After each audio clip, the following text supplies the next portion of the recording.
Depois de terem jantado, disse Jesus a Simão Pedro: Simão, filho de Jonas, amas-me mais do que estes? E ele respondeu: Sim, Senhor, tu sabes que eu te amo.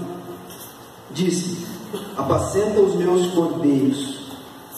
Tornou a dizer-lhe segunda vez: Simão, filho de Jonas, amas-me? Disse-lhe: Sim, Senhor, tu sabes que eu te amo. Disse-lhe: apacenta as minhas ovelhas. Disse-lhe terceira vez: Simão, filho de Jonas, amas-me? Simão entristeceu-se por lhe ter dito terceira vez: amas-me? E disse: Senhor, tu sabes tudo, tu sabes que eu te amo. Jesus disse-lhe: apacenta as minhas ovelhas. Amém? Amém. Irmãos, esse vai ser o nosso texto base. Eu gostaria de conversar um pouquinho acerca de Pedro.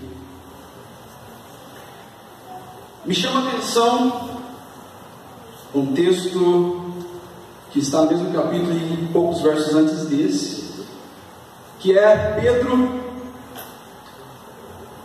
Ele foi para a beira do mar da Galileia, e foram alguns discípulos com ele. E então ele fala: cara, seguinte, estou indo pescar. E aí, dos seis que estavam com ele, eles vão junto pescar com Pedro, né? E me chamou a atenção o fato dele estar saindo para pescar nesse momento, porque se nós olharmos para o texto de Lucas 5, nós perceberemos que 3 anos antes, ele estava pescando e Jesus foi no barco dele, proporcionou uma pesca maravilhosa que deixou Pedro impactado, sem palavras. E aí Jesus disse para ele: a partir de hoje tu serás pescador de homens, né? E depois disso, Pedro, ele encostou o barco na margem, deixou o barco, deixou rede, deixou instrumentos de trabalho, deixou todos os peixes proporcionados pelo milagre de Jesus e o seguiu. Então, no mínimo, parece estranho agora, depois de Jesus ter ressuscitado, né, depois de Jesus estar aparecendo para os discípulos pela terceira vez, e Pedro junto. É no mínimo curioso o fato dele estar voltando a pescar 3 anos depois. Eu não imagino que ele tenha se decepcionado com o ministério de Jesus, não imagino que ele tenha se decepcionado com o Evangelho, ou que ele tenha se decepcionado com as profecias, porque tudo estava acontecendo conforme tinha sido dito, conforme Jesus disse. Então, nós precisamos voltar no texto para entender o porquê que Pedro estava dessa forma, estava voltando a pescar. Então, se nós formos no livro de Mateus, capítulo 26, nós vamos ver nos versos 33 a 35. Depois de Jesus ter falado para os discípulos dele: vocês vão se escandalizar de mim, todos vocês. E Pedro responde: não, Senhor, todos esses podem até se escandalizar, mas eu não irei. E Jesus, percebendo ali a prepotência, a autossuficiência de Pedro, ele afirma que além de todos eles vão se escandalizar dele, ele afirma: e você, Pedro, você além de se escandalizar, você vai me negar por 3 vezes, né? E Pedro, a despeito do que Jesus falou, sendo Deus, colocando em descrédito a palavra dele, ele vai dizer: não, Senhor, se for preciso eu até morro por você, mas eu não vou te negar. Bom, e o resultado disso nós vemos no mesmo capítulo, a partir lá do verso 69, quando ele está em um local, e aí aproximam-se pessoas e falam: você não é o cara que estava com Jesus? Não sou eu. aí vai para um outro ambiente, é você o cara que estava com Jesus? Não, não sou eu. E pela terceira vez, a Bíblia fala que ele chega a praguejar e fala, não estava, não conheço esse homem. E aí o galo canta. E está feito. No verso 75 nós podemos ver que Pedro, ele chora amargamente. Chora amargamente. E 3 anos depois, ele está indo para a praia, voltar a fazer o que ele fazia antes, voltar ao seu trabalho de pescar. E como ele ficou esse tempo todo? Irmãos, eu não tenho a percepção que nesse texto que fala que Pedro chorou amargamente depois dessas coisas acontecerem, que ele tenha se arrependido nesse momento. Não é isso que parece para mim. A impressão que eu tenho é que Pedro, sendo autoconfiante, confiando em si mesmo, depois não conseguindo cumprir a sua palavra, aquilo que ele tinha falado a Jesus, ele se entristece, e a impressão que dá é que isso parte talvez até de um orgulho por não ter conseguido cumprir com sua palavra. E se nós olharmos o significado da palavra arrependimento no dicionário, arrependimento segundo o judaísmo, segundo o cristianismo, ele é como se fosse algo central nas religiões, e é como se a pessoa ela tenha voltado atrás completamente naquele ato que a pessoa cometeu, e voltado totalmente ao centro do Evangelho, e de todas as formas tentará não mais cometer aquele erro. E o que parece nesse texto, e o que parece, olhando para o fato de que 3 anos depois ele parece estar entristecido, prostrado, é que ele chorou amargamente. Só que depois ele não tinha forças para continuar.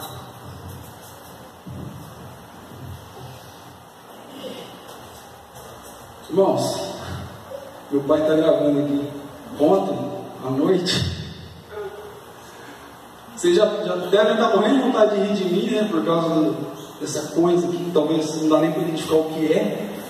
Mas ontem à noite eu estava preparando essa palavra, e aí eu estava lá na área, e deu meia hora, eu estava com muito sono, eu deixei a Bíblia lá e dormi na cadeira.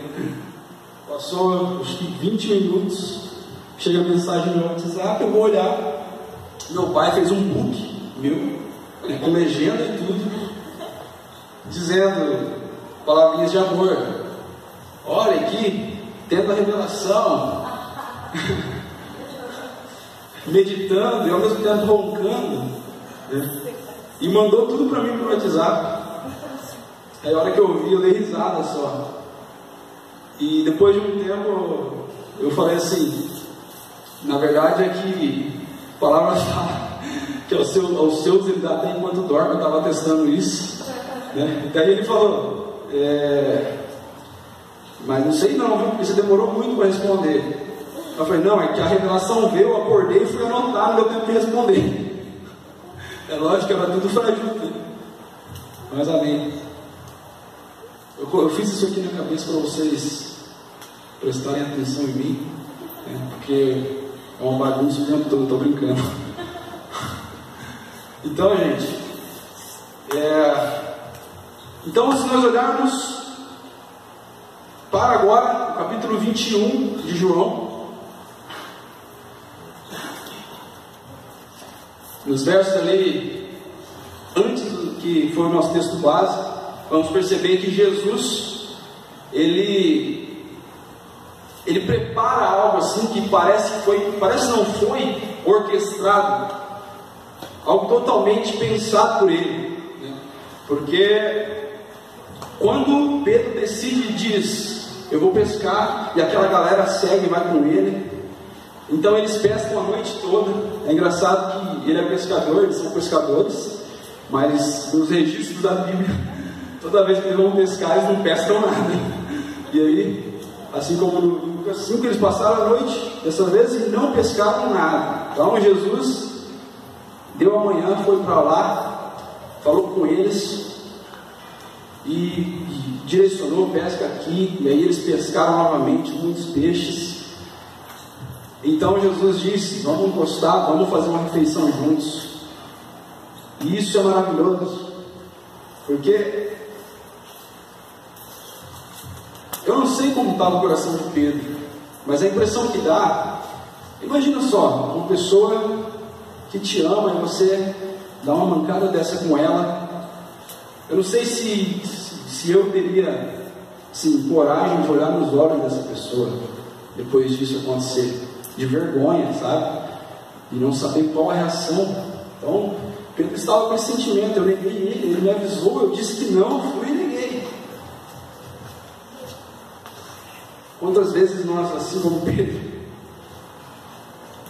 negamos a Jesus em diversas situações, né? Quantas vezes na escola, quando foi perguntado: você é cristão?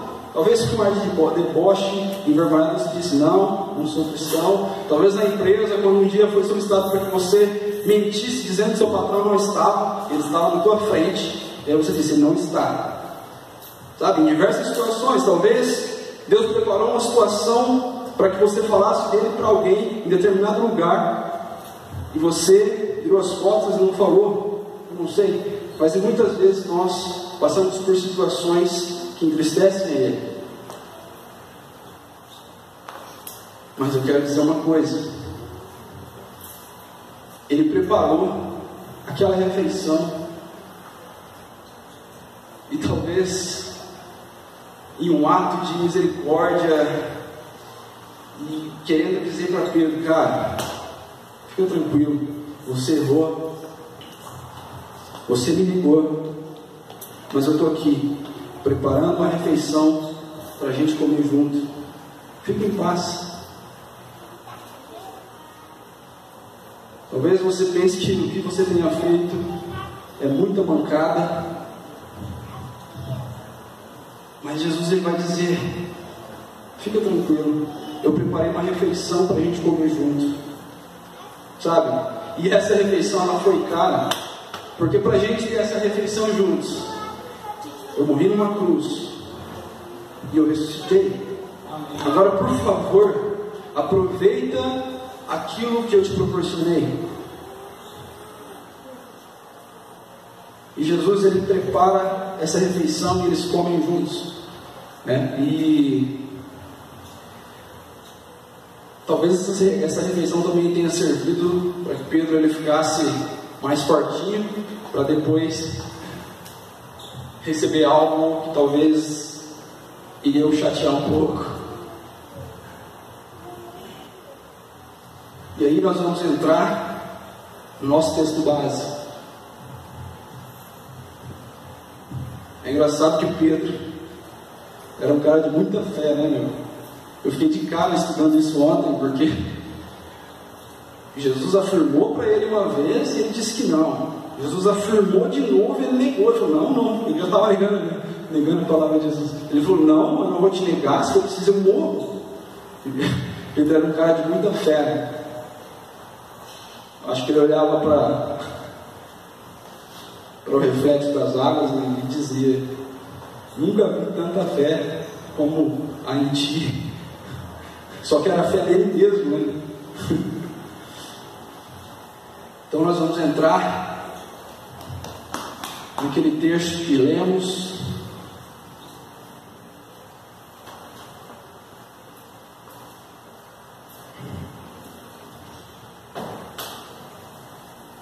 João 21.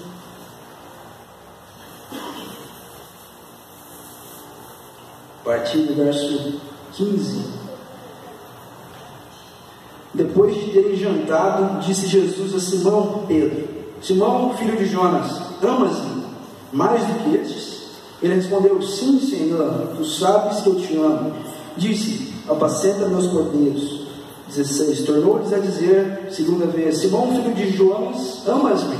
Disse: sim, Senhor, tu sabes que te amo. Irmãos, quando lemos esse texto, ele parece um texto normal, onde alguém pergunta uma coisa e é respondido no mesmo nível. Mas talvez culpa da nossa palavra amor, palavra que nós usamos aqui, e eu acredito, tenho uma opinião de que seja usada um pouco empregada em certos lugares erroneamente, porque quando nós vamos falar para o pai, eu te amo, é eu te amo. Quando o pai vai falar para o filho, a mãe vai falar para o filho, eu te amo, é eu te amo. E quando a gente vai falar que nós gostamos de chocolate, eu falo, eu amo chocolate, né? Então tem uma certa diferença entre amar o pai e gostar de chocolate, mas a gente usa a palavra amo para todas as coisas. E se nós olharmos para esse texto no original grego, eu tenho uma Bíblia em casa grega, né? Eu sou autodidata, sem ler grego, isso aí não. Eu tenho um aplicativo que é em português, aí a palavra que você quer ver, você clica em cima e aparece a palavra grega e o significado. Eu não sei nada de grego. E se nós olharmos para a palavra grega desse texto, a primeira vez que Jesus faz a pergunta, ele diz, é como se ele estivesse dizendo para Pedro: Pedro, você agapau-me? Você agapau? E Pedro responde. Segunda vez, Jesus pergunta novamente: Pedro, você agapau? E se nós olharmos para o significado dessa palavra, é muito profundo. Essa palavra ela foi empregada naquele texto, amar a Deus acima de todas as coisas. Esse amor, esse agape ou agapau, é o amor que um pai sente pelo filho, é o amor que Jesus sentiu por nós, por isso se entregou. É um dos amores que o casal sente, porque Jesus mesmo disse: o marido ama a tua esposa a ponto de sacrificar por ela.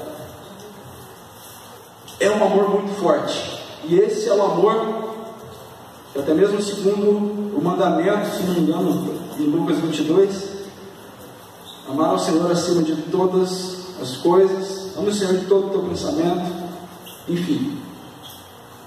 Inclusive essa palavra está nesse texto. É esse tipo de amor que Deus espera de nós. Só que a resposta de Pedro, quando Jesus perguntava, Jesus falava: você é agapau? E Pedro respondia: Senhor, você sabe que eu filéu. E aí Jesus falava: então apacenta meus ovelhas. Jesus perguntou pela segunda vez: você é agapau? Pedro, você sabe que eu filéu.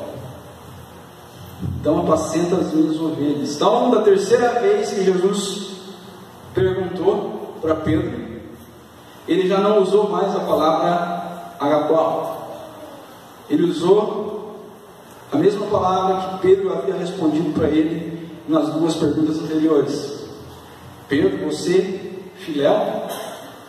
E aí, se nós lermos em português, nós vamos entender que Pedro ficou chateado por Jesus ter perguntado muitas vezes, talvez até pensando: pô, ele está desconfiando do meu amor por ele? É isso mais ou menos que ele vai entender.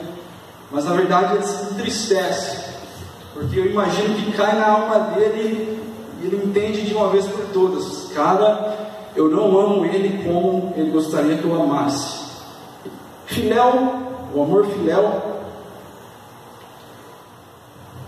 é algo como um companheirismo, algo que tu sente por um amigo, um cara que joga bola, um cara que você assiste jogos, um cara, ou talvez com irmãos. Há uma pequena diferença entre o amor que tu sente por um amigo e o amor que tu sente pelo teu filho. Você concorda comigo? Não estou dizendo que Pedro não gostava, não amava Jesus, mas o amor que ele nutriu por Jesus durante esses 3 anos foi algo de parceragem, de amizade. E o que Jesus esperava dele era o amor agapau. Então, ele se entristece. Talvez ele vê, cara, eu neguei ele, eu não amo ele como eu preciso amar. Só que o interessante é que tudo isso parece ter sido orquestrado por Jesus. Ele chama Pedro e todos que estão juntos para fazer uma refeição juntos. Talvez ele olhe nos olhos de Pedro, talvez ele tenta tranquilizar Pedro dessa aflição e desse sentimento de culpa que ele estava por ter feito o que ele fez. E aí Jesus senta com ele, faz uma refeição com ele. E aí nessas perguntas que ele faz, Pedro se chateia. É muito interessante, porque apesar de que o amor dele por Jesus ainda não é aquele que Jesus esperava, o agapau, no final de cada resposta ele ainda diz para Pedro: apacenta as minhas ovelhas. Ele não diz: cara, então você não está qualificado para me servir, sai daqui, vai embora, volta para pescar mesmo, faz o que tu quer fazer. Não. Ele é Deus, Ele é eterno, Ele sabe de todas as coisas. E ele é como se ele estivesse dizendo para Pedro, cara, colocando a mão no ombro dele, olhando nos olhos, dizendo: eu sei que tu errou.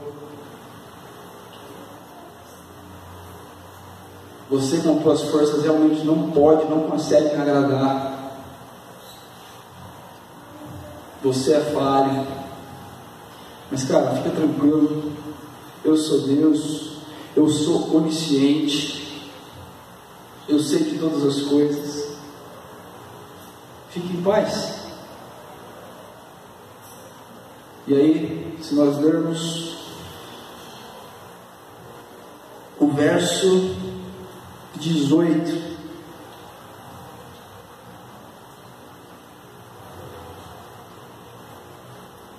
na verdade digo que quando eras mais moço, te cingias a ti mesmo e andavas por onde querias.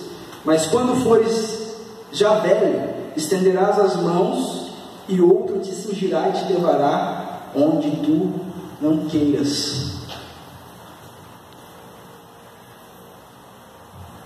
Parece ruim, né? Porque no verso 20 vai dizer que Jesus falava dessa forma, significando a forma como Pedro iria morrer, crucificado. Parece algo ruim. Na verdade, em partes é ruim. Porque até mesmo Jesus, antes da sua crucificação, ele ficou mal.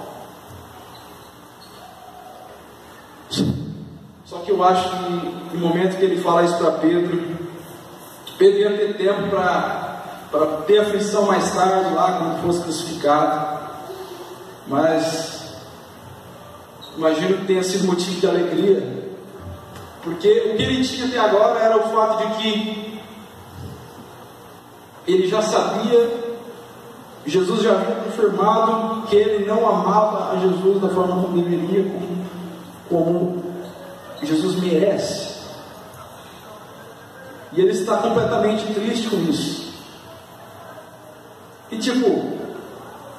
imagine, irmão, 3 anos depois de que você entrou naquele ministério, é óbvio que quando ele deixou o barco lá em Lucas 5, ele deixou todas as coisas e seguiu Jesus. Fica claro que ele tinha abandonado o emprego dele para seguir Jesus em tempo integral e ser treinado por ele para ser ali pescador de homens. Isso fica muito claro. Agora imagina depois dessa decepção que ele sofreu consigo mesmo, como o coração dele não deve ter ficado acabado, destruído. Agora imagina se pela misericórdia de Jesus, se não fosse pela misericórdia de Jesus, imagina se depois disso ele fosse lá pescar por essa vez e pescasse, e aí dia passava após dia, e ele estava continuando pescando, e ele seria um pescador, ele voltaria a ser um pescador, iria ser um homem frustrado, triste, abatido, com sentimento de culpa. É isso que está destinado para cada um de nós, irmãos. Nós não temos força nenhuma para nos reerguer, para nos levantar. Talvez você passou por alguma decepção consigo mesmo, quando você percebeu que você havia negado Jesus, você percebeu que você deu uma mancada, assim como dei exemplos agora há pouco, você fez algo que não agradou a Deus, e essas coisas elas vêm acontecendo, talvez diariamente, dia após dia nós fazemos coisas das quais desagradam a Ele, e nós nos entristecemos com nós mesmos por causa disso, e aí nós vamos ficando sem força para nos levantar. E se não fosse Jesus preparar aquela refeição com Pedro, se não fosse Jesus ter essa conversa e explicar para ele que apesar dele não estar amando ele agora, depois ele amaria com o amor que Jesus pediu, o amor sacrificial, o que seria de Pedro? E o que seria de cada um de nós, se não fosse Jesus nos alcançar, se achegar a nós, nos colocar em uma refeição caríssima, mais cara que amigão, mais cara que qualquer restaurante que você possa pensar, né? Porque foi uma refeição comprada com o sangue dele, ele morreu para que nós pudéssemos ter essa refeição. Imagina o que seria de nós se não tivéssemos, e nós estamos tendo. Então aproveite isso, a vida que Ele estabeleceu para você, a vida que Ele falou que era para tu viver, todas as coisas que Ele te deu na sua mão, a sua família, todas as coisas que Ele te abençoou. Não abra mão dessas coisas por estar frustrado consigo mesmo, não abra mão dessas coisas por estar entristecido. Ele te chama para uma refeição para te dizer, olhando no seu olho, fica tranquilo, eu estou contigo, sei de todas as coisas, e apesar de agora você não me amar como você deveria, você vai me amar muito mais do que você pensa. Você vai me amar com um amor sacrificial. Independente de que você tenha feito essas coisas, você vai morrer para si mesmo, e você vai viver para mim, e para minha casa, e para o meu propósito. Fica tranquilo.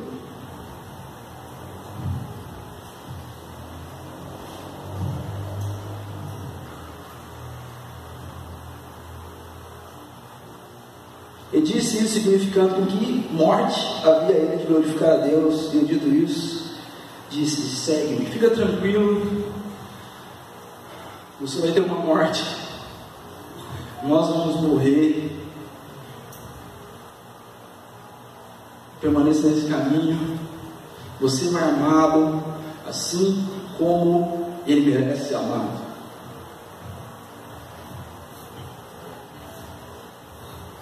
E Pedro, depois disso, veio a crescer, crescer, crescer.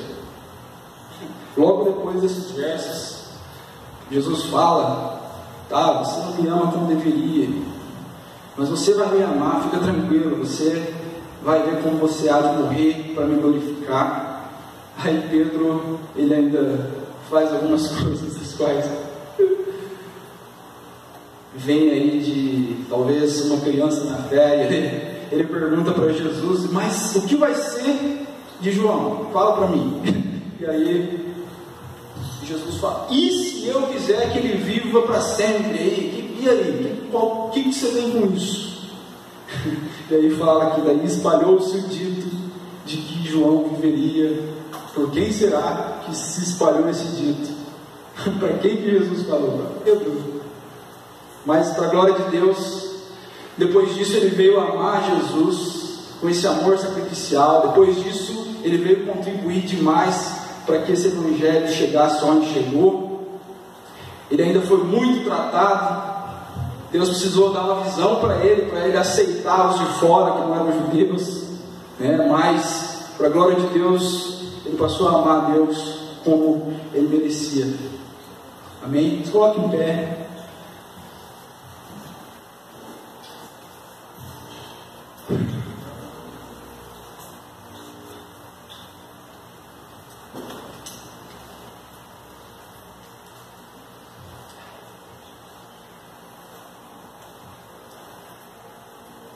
Faça uma oração a Deus.